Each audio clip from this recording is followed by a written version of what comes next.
Mabilis na kumilos ang Ilocos Norte Police Provincial Office sa pamumuno ni Police Colonel Jomar Q. Labiano, Provincial Director, matapos ang pananalasa ng severe tropical storm Christine na nagdulot ng pagbaha at pagguho ng lupa ng ilang barangay sa lalawigan.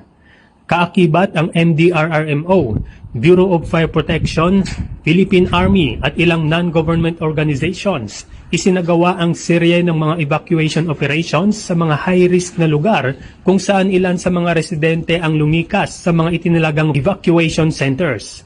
Bukod sa pagpapalikas, isinagawa rin ng mga kapulisan at mga partner agencies ang clearing operations sa mga kalsadang nabara ng mga natumbang puno at landslide.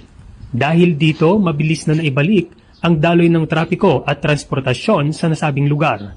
Ang mga makataong inisyatibang ito ay patunay ng walang kapantay na dedikasyon ng Philippine National Police sa kanilang mandato, ang maglingkod at magprotekta, lalong-lalo na sa panahon ng kalamidad. Mula dito sa Ilocos Region, ako ang inyong PNN correspondent, Police Corporal Rafi Viloria, alagad ng batas, tagataguyod ng Balitang Pulis.